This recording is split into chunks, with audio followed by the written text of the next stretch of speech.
전해지는 기록을 보게 되면 빌라도는 유대의 5대 총독이었다고 합니다. 그가 통치하는 방향은 무력으로 주민들을 찍어 누르는 폭력적인 방식이었다고 전해집니다. 그래서 실제로 그는 주후 36년에 로마로 소환된다고 합니다. 그의 폭력적인 통치가 황제에게 계속 보고되어서 황제의 불신임을 받았다고 합니다. 그는 예루살렘으로 로마의 군기를 들여오려고 했다가 예루살렘 주민들의 거센 반발로 취소한 일화가 전해집니다. 또 이 빌라도 총독의 평소에 주둔했던 곳은 우리가 지중해 해안가에 있는 요빠보다도 더 북쪽에 있는 군사도시인 가이사랴였습니다. 그런데 이제 6월절과 같은 명절에는 예루살렘의 치안을 관장하기 위해서, 왜냐하면 수많은 사람들이 세계 각국에서 몰려들기 때문에 관장하기 위해서 성전 북쪽의 요새인 안토니오 요새, 거기에 머물렀다고 합니다. 주님을 재판했던 곳도 바로 그 안토니아 요새였습니다. 한 번은 두 사람이 예수님께 와서 보고를 합니다. 이 빌라도가 군사를 보내서 성전 마당에서 번제를 드리고 있었던 갈릴 사람들 몇 사람을 그 성전 마당에서 살해했던 사건을 보고합니다. 자, 그들이 예수님께 와서 이 사건을 보고하는 것은 그 사람들이 인과응보를 당해서, 다시 말해서 평소에 죄가 많기 때문에 그런 험한 일을 당한 것 아니냐, 이렇게 지금 여쭙는 것입니다. 저 사람들이 지금 죄가 많아서 하필 이 빌라도에게 걸려서 죽임을 당한 것 아니냐, 이렇게 묻는 겁니다. 자, 오늘 성경을 보니까 주님의 대답은 아니라고 대답을 하십니다. 더 정확하게는 너희가 생각하는 대로의 인과응보는 아니라는 답을 하신 것입니다. 자, 우리가 가만히 생각해 보면은, 자, 인과응보는 아니라는 답을 이제 하신 것입니다. 왜냐하면 인과응보를 했냐고 지금 물어보는 것이기 때문에. 자, 그런데 가만히 더 깊이 생각해 본다면 인과응보일 수도 있습니다. 그냥 천재지변 같은 불가항력적인 사고일 수도 있습니다. 질문한 사람들의 의도 때문에 그렇습니다. 그 사람들은 지금 자기들은 저렇게 비명 행사를 한 사람들보다도 죄가 적고, 저 사람들은 그 면면은 알 수 없지만은 죄가 많기 때문에 저런 일을 당한 것 아니냐 하는 의도를 가지고 와서 말했기 때문에 그렇습니다. 상대적으로 자기들은 덜 죄인이기 때문에 그런 험한 일을 당한 것이 아니지 않냐, 그런 의도로 물어본 것이기 때문에 그렇습니다. 이제 우리가 주님의 대답을 좀 더 들어보겠습니다. 2절을 보게 되면요, 주님이 이렇게 말씀하십니다. 저 갈릴리 사람들이 해를 받은 것이 다른 갈릴리 사람들보다 더 죄가 많아서인 줄 아느냐? 그렇지 않다, 이런 뜻입니다. 이어지는 3절을 보니까 주님이 뭐라고 하십니까? 너희도 만일 회개하지 아니하면 다 이와 같이 망하리라 말씀하십니다. 이것은 무슨 뜻입니까? 다른 사람은 걱정할 필요가 없다는 것이죠. 그들을 판단할 필요도 없다는 것입니다. 그들이 죄가 많은지 적은지 알 수가 없죠. 너희가 어떻게 알겠느냐? 그러면 정말 중요한 것이 무엇인 줄 아느냐? 그것은 바로 너 자신이 죄사함을 받고 지금 자유하고 있는지, 그것이 훨씬 중요하고 또 절대적으로 중요한 것이 그것이다, 이런 말씀 아니냐는 것입니다.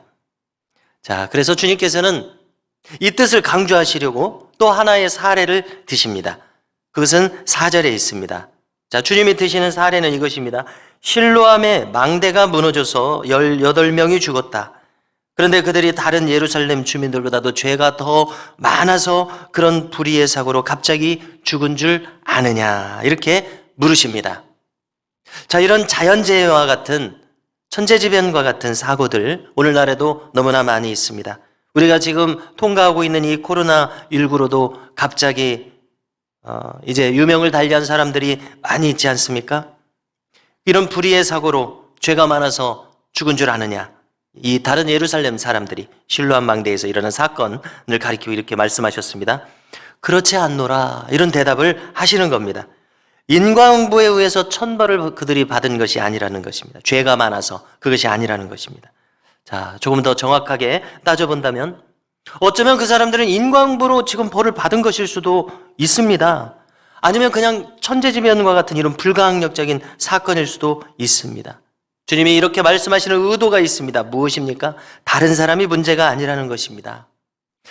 너희들도 만일 회개하지 아니하면 이와 같은 형벌을 받게 될 것이다. 바로 나 자신을 돌아보는 것이 가장 중요한 일이다. 이 말씀을 하고 계십니다. 자, 옳다고 믿습니다. 성도 여러분. 우리는 만일 어떤 사람의 죄가 뉴스나 이렇게 대중매체에서 밝혀지면 그 논조를 따라서 우리도 그를 비난하는 마음을 가지게 되지 않습니까? 사기를 친다거나 강도짓을 한다거나 온갖 파렴치한 그런 극악한 범죄들이 뉴스에서 전해지는데요. 그 구체적인 사실을 들으면서 우리는 탄식하고 또 그를 또 판단합니다. 또 정죄도 하게 됩니다. 그가 나쁘고 악인이라고 말합니다. 자, 그러는 동안에 우리의 마음속에서는 우리 자신이 어느 순간 재판관이 되어버리지 않냐는 것입니다. 이렇게 생각하는 동안에 우리가 그저 무방비한 상태로 놓치기 쉬운 것이 있다는 것입니다. 그것은 무엇입니까? 이렇게 말하는 동안 내 안에서도 똑같은 죄성의 뿌리가 있다는 것을 우리가 놓치기 쉽습니다. 어쩌면 이 사람들은 드러난 죄인이지만 우리는 감추어진 그런 죄성을 품은 사람이 아니냐는 것입니다. 주님은 산상수훈에서 살인의 뿌리가 바로 미움이라고 하셨습니다. 미워하는 것 자체로도 이미 살인을 행한 것이라, 이런 말씀을 주님이 하시지 않았습니까? 이미 마음속으로는 수없는 죄를 범하고 있는 어리석은 우리의 모습을 깨달아야 할 줄로 믿습니다. 어느새 우리 자신은 전혀 그렇지 않은 사람인 것처럼 나도 모르는 사이에 스스로 포장하게 되는 이런 어리석음을 발견합니다.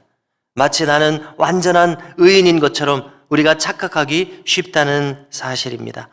그래서 주님께서는 이 사실을 잊지 말라고 이 사례를 통해서 경고한다고 생각합니다. 정말로 중요한 것은 타인들의 죄성과 그들의 밝혀진 죄가 아니라 우리 자신의 영혼이 지금 얼마나 성결한가, 이것을 묻고 계신다고 믿습니다. 그래서 주님께서는 마지막 구절들에서 우리가 맺어야 할 것은 바로 열매라는 것을 거론하십니다. 자, 하나의 비유를 드시는데요. 어떤 주인이 무화과 나무의 열매를 얻으려고 왔습니다. 자, 그런데 열매가 없습니다. 자, 이제 많은 시간이 지났습니다. 1년 후에 다시 한번 와봤습니다. 무엇입니까? 1년의 기회를 준 것입니다. 그런데 또 열매를 얻지 못합니다. 이렇게 3년이 지났다고 말합니다. 3년이 지났는데도 열매가 없습니다. 주인은 계속해서 1년씩 더 기회를 준 것입니다. 그래서 결국 주인이 포도원지기에게 말합니다. 이 무익한 열매를 찍어 내버리라고 명령합니다. 열매가 없으니까 쓸모가 없다는 것이죠. 자, 그러자 포도원지기가 대답합니다. 금년에도 참으소서, 한 번만 더 기회를 주소서, 이렇게 말합니다. 그 다음 내용은 나와 있지 않습니다만 어떻게 했을 것 같습니까? 어쩌면 이 주인이 1년을 더 기회를 주었을 것이라고 생각합니다. 자, 이것은 우리에게 어떤 교훈을 주고 있습니까? 우리를 향하신 하나님의 참으심이 이처럼 오랫동안 이어지고 있다는 것을 말씀한다고 생각합니다. 하나님께서는 우리에게 대해서도 1년을 참으시고 또 1년을 참으시고 또 참고 계시다고 믿습니다. 아직 우리에게 기회를 주시고 계시다고 믿습니다. 이 기회는 어떤 기회입니까? 우리 스스로가 변화될 기회라고 생각합니다. 우리의 심정도 오늘 이 말씀을 들으면서 금년에도 그대로 두소서이기를 바랍니다. 그리고 이후로는 더 아름다운 열매, 참된 열매를 추구하여 드릴 수 있는 우리 모두가 될 수 있기를 간절히 소망합니다.